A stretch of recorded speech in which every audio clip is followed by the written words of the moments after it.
Kazuma Sato salvou a cidade de Axel da iminente destruição, porém ele não foi condecorado, não recebeu uma recompensa e sim foi preso. O porquê disso você vai ver nesse resumão de Konosuba. Lembrando que esta é a parte 2, a parte 1 contendo várias curiosidades sobre o autor e a obra estará linkado nos cards acima, mas relaxa que esse vídeo também irá além do recap e ao final teremos várias curiosidades sobre esta temporada. Não mais é isso, não vou ficar aqui enrolando, então bora para o resumo. No fim da primeira temporada, o Kazuma, junto de seu grupo, conseguiu deter a fortaleza móvel Destroyer, porém a mesma entrou em modo de autodestruição, e como último recurso, o Kazuma pede a Whis que teletransporte o núcleo da fortaleza. O problema é que esse núcleo explodiu na mansão de um senhor feudal e destruiu ela, então o Kazuma foi acusado de subversão do estado, indo preso. Logo em seguida, a galera da guilda até tenta defender ele, porém quando eles veem que a bomba pode estourar nos pés deles, eles logo dão as costas ao menino Kazuma, que vai preso, e na cadeia o grupo dele até tenta resgatá-lo, porém nada que eles fazem dá certo. No fim, o Kazuma é interrogado e obrigado a falar a verdade por conta de um dispositivo que pode detectar mentiras, e após algumas humilhações ele acaba percebendo que a promotora não é ruim, ela só estava o tratando mal porque ela achava que ele era um bandido. E como ele é uma boa pessoa, ela meio que acaba baixando a cabeça pra ele e reconhecendo que ele não é mal e começa a tratar ele de uma forma diferente. E ele se aproveita disso pra abusar a vida, a paciência da cena, enchendo tanto o saco dela que ela acaba se irritando e dando corte nele. Em meio a tantas provocações do Kazuma, a cena faz a pergunta que decidiria seus julgamentos, se ele tem ou não contato com um membro do exército do Rei Demônio. E o Kazuma, como estava muito irritado, grita dizendo que não. Acionando o dispositivo, ele esqueceu da Whis, que é um general do Rei Demônio. No fim, ele vai a julgamento, onde tudo dá errado para ele, mas no último momento ele consegue reverter essa situação ao seu favor. Porém, o Alderp, o senhor feudal, este olha para o juiz que ia inocentar o Kazuma e diz não. E como o juiz não podia ir contra um nobre, mesmo contra sua vontade, ele decide condenar o Kazuma. Nessa hora, a Darkness se apresenta como Lalatina Dunstan Ford, a filha da família Ford, uma família de nobres muito prestigiada. E com a ajuda dela, o Kazuma consegue se livrar o seu pescoço. Porém, a Darkness fica devendo uma para o maldito do Alder. Mesmo livrando seu pescoço, ele ainda teve duas punições. Uma era ficar sob observação para ele provar que não era um espião do Rei Demônio, e a outra era que agora o Kazuma e seu grupo deviam uma fortuna para este corno aqui. Então os guardas invadem a casa do grupo e tiram todos os bens deles. E quando eu digo tudo, é tudo mesmo. Agora, com uma dívida enorme nas mãos, nosso grupo do Balacobaco tem que se virar nos 30. E mais uma vez, Kazuma está falido. No dia seguinte, o Kazuma está se lamentando com a sua situação, mas principalmente ele está preocupado com a Darkness que tinha ido para casa para resolver aquele problema com o nobre. Ele estava com medo que ela tivesse virado FMC de renda.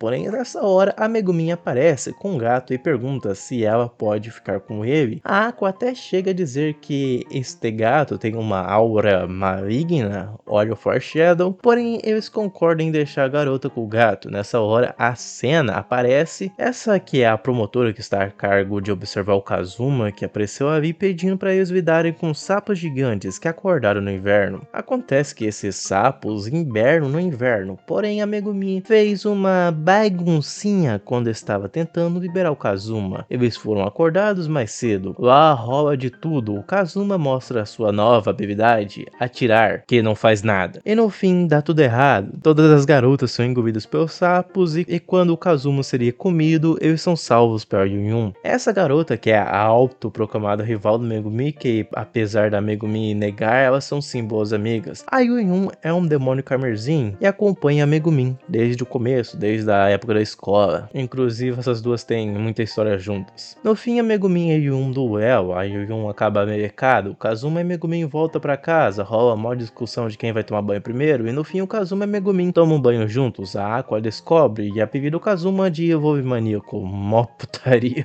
Após esses eventos, eles vão até a loja da Wiz e lá vemos umas memórias vergonhosas da Yun e da Megumin. Uma roubando casca de pão, uma roubando comida dos outros, roubando a horta dos vizinhos, e a outra sendo tão solitária que até as flores fugiam dela. Sério, a Yun conseguiu fazer uma flor fugir dela.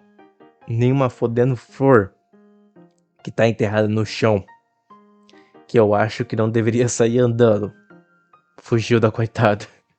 Vai ser solitária assim no inferno. Mas o importante é o que acontece em seguida. Com a dívida deles comendo todo o dinheiro que eles ganhavam, eles vão até uma dungeon que teve uma nova passagem descoberta. E lá rola de tudo, eles são quase mortos por Grimm, são perseguidos por um bando de mortos-vivos, encontram um Lich do mal, que na verdade era muito gente boa, eles obtêm um pouco do tesouro dele, que vai todo para o pagamento da dívida. Menos a Partáqua, que gastou tudo o que ela pôde em bebida no dia anterior. Mas o dia passa e a Aqua tava lá costurando a roupa do Kazuma, que ela tentou queimar, e levou um esporro dele. É quando a Darkness chega toda arrumada, o que deixa todos impressionados. É quando ela revela que o pedido que o Darp fez a ela foi um casamento arranjado com seu filho. O que pra mim é muito estranho pelo que vai acontecer na terceira temporada. Mas isso reserva mais pra frente.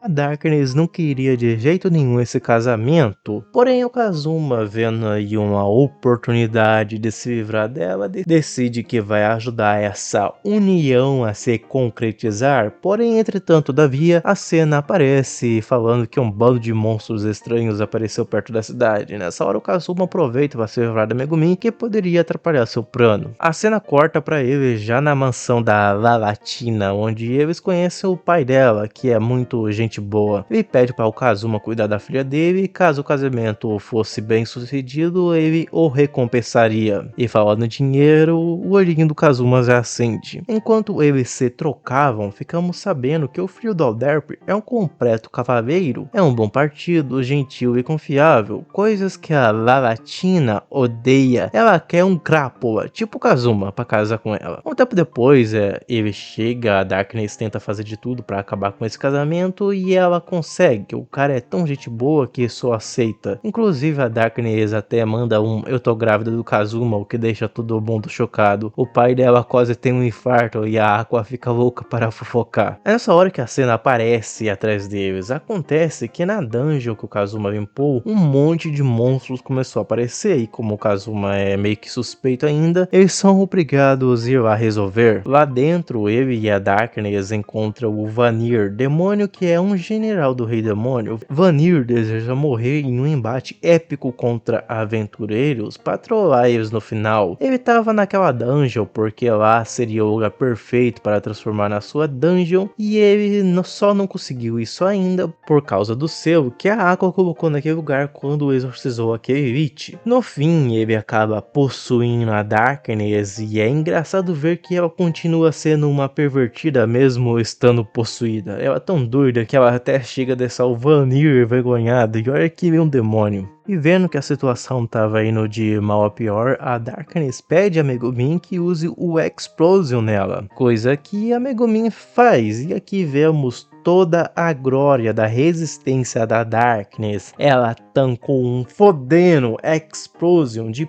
peito aberto e mal saiu arranhada. Tudo bem que a armadura foi destruída, a armadura dela, feita de um metal extremamente resistente, foi destruída e ela não. E levando em consideração que a maioria dos generais do Rei Demônio foi obliterado pela Explosion da Megumin, aí a gente vê que a Darkness realmente tem uma resistência absurda. São poucas as pessoas na obra que conseguem tancar uma Explosion. Após essa batalha, o Kazuma é finalmente inocentado das suas acusações. Afinal, a Senna viu que um cara como ele, que fez tudo aquilo para derrotar um general do Rei Demônio, não poderia ser simplesmente um espião. Por isso, nessa hora, ele acaba ganhando a recompensa por destruir a Destroyer junto da recompensa pela derrota do Vanir. A soma de dinheiro que ele ganha por esses dois feitos é tão absurda que ele consegue pagar todas as suas dívidas e ainda sai no positivo. E mais uma vez, a sua aventura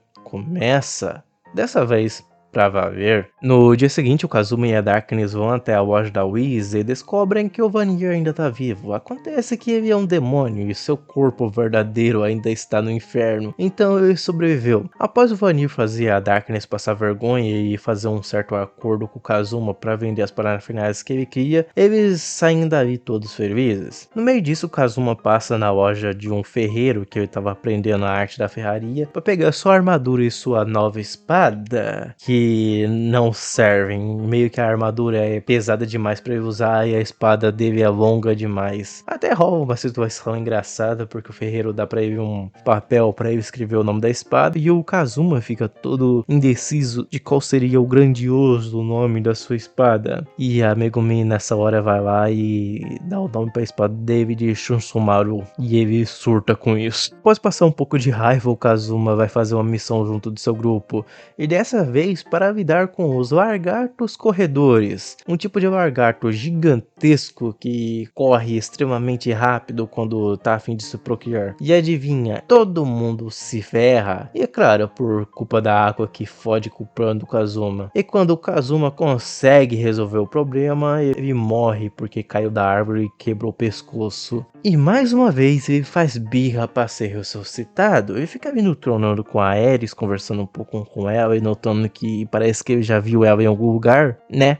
Onde será? Onde será que ele viu ela, né? É mais ou menos nessa hora que a Aqua fica ali chamando ele, diz que não quer ir, que não quer ir, que não quer ir. E daí as meninas começam a zoar com o corpo dele e a Aqua começa a dizer que a Megumi tá escrevendo um negócio nas partes dele, digamos assim. O Kazuma fica desesperado e volta. Um tempo depois ele volta pra casa e vai tomar banho e lá ele descobre o que a Megumi escreveu nele, só que nessa hora já era tarde demais, porque ela tinha meio que fugido da casa. Tempo depois, a Megumi aparece e acha estranho o comportamento dele e da Aqua. Acontece que no dia anterior o Vanir apareceu e após trocar umas farpas com a Aqua, ele ofereceu uma nota pelas invenções do Kazuma, por isso ele e a Aqua estavam agindo muito estranho, tipo burgueses bilionários. Até que a Megumi cita a cidade das fontes termais, o que acaba chamando a atenção da Aqua e do Kazuma. Então todos decidem ir passar um tempo naquela cidade. Após arrumar as malas, eles vão, porém no caminho o Kazuma acaba pegando a Whis que estava meio mal. Ela se junta ao nosso grupinho e no caminho para a cidade rola algumas coisas, como a Darkness virando alvo para avestruz, a Aqua atraindo mortos-vivos durante a noite, o Kazuma se matando de pedir desculpas pelos problemas que seu grupo causa, mas após um tempo eles finalmente chegam à cidade de Arkheitia, uma cidade linda, recheada de belezas naturais.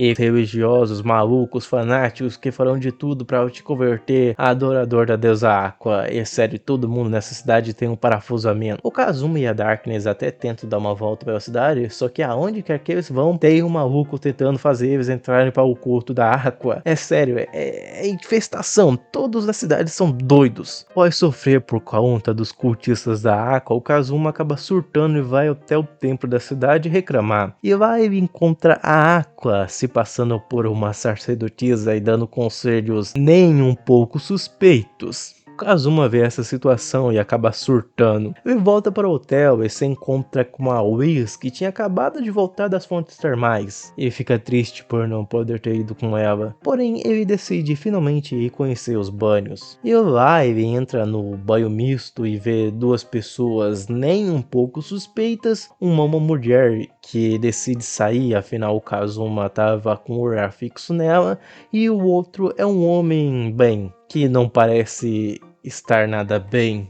Na verdade o cara tava surtando. Daí rola a famosa cena da casa de banho, onde o Kazuma tenta olhar a Megumi e a Darkness que estão falando dele, de como apesar dele ter uma personalidade horrível, ele ainda assim é confiável e que faria de tudo por seus amigos. Mas resumindo o que rola, eles descobrem que ele estava tentando ver elas e ela latina soca ele. Voltando para o hotel, descobrimos que a Aqua foi expulsa do culto porque ela se declarou como deusa da água e ela tá surtando por isso. O Kazuma acaba não dando a mínima e mais tarde ele e a Megumi vão dar uma passeada pela cidade e acabam sendo perseguidos pelos cultistas da Aqua. Até que o Kazuma vê aquele homem que estava surtando no banheiro e adivinha, ele tá surtando mais uma vez. Até que ele vê a Aoi se aproximando e decide fugir dali. Olha o foreshadow. O Kazuma decide continuar dando uma volta na cidade até que vê a Aqua se declarando deusa e sendo excomungada por todos os seguidores dela, tendo que sair vazados dali. Eles voltam para o hotel só para os seguidores da Aqua irem até lá tentarem queimar eles vivos. Sem ter o que fazer, ele e companhia fogem dali, indo até a fonte das águas termais, e lá em cima eles encontram o mesmo cara que estava surtando. Ele é o Hans, o general do rei demônio que estava corrompendo as fontes termais. A Whis o reconhece e eles acabam entrando em conflito. O Kazuma fica todo confiante, pensando que poderia derrotar ele fácil, afinal ele era um slime, um monstro que deveria ser fraco, né? Pois não, nesse mundo slimes são absurdamente OPs. Esses bichos são imunes a ataques físicos e podem dissolver qualquer coisa que eles engulam. O Kazuma, vendo a cagada, decide fugir, porém no caminho ele vê os seguidores da Aqua subindo a montanha. A Aqua vê isso, não vê outra opção senão partir para cima do slime. Com isso, o Kazuma volta atrás e uma luta começa. Aoi surta de raiva pelo fato do Hans ter comido um civil inocente e também se junta à luta. No meio disso, o Kazuma elabora um plano e a batalha final começa. O Kazuma usa seu corpo para atrair o slime e a Megumin explode ele. Com seu tamanho reduzido, Aoi congela ele. Porém, mesmo após esse combo, ele não morre. É quando a Aqua aparece e mete um socão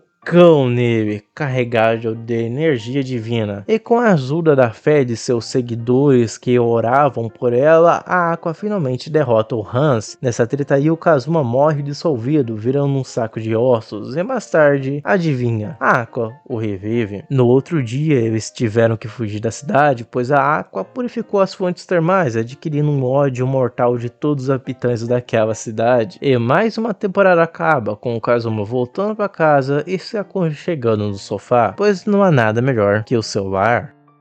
A primeira temporada de Konosuba teve uma ova que possuía um grande problema de ordem cronológica, afinal ela não se encaixava em nenhum lugar da linha do tempo, apresentando personagens como a Yun que só apareceriam na segunda temporada, porém ela não se encaixa em nenhum momento da segunda temporada também. E o engraçado é que as cenas dessa ova foram muito utilizadas na época dos edits de anime, onde o Kazuma tem seu buraco profanado.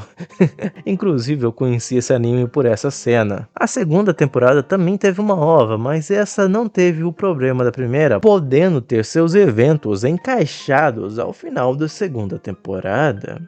A habilidade final que a Aqua usa para derrotar o Hans não existe na novel nem no mangá, ela é uma habilidade exclusiva do anime que foi feita para tornar o clímax final ainda mais impactante. Então é isso, espero que tenham gostado do vídeo. Você deve ter gostado, afinal você assistiu até aqui. E se você gostou, não se esqueça de deixar o like e compartilhar para um amiguinho que também gosta de Konosuba. E se você quiser ver um vídeo bem mais completo, com muito mais informações sobre os bastidores da obra e sobre o autor, tem esse vídeo aqui que eu fiz sobre a primeira temporada, que é o Tudo sobre Konosuba, onde eu explico um monte de coisa sobre a obra. Não, mas é isso, espero ver você no próximo vídeo. Fui!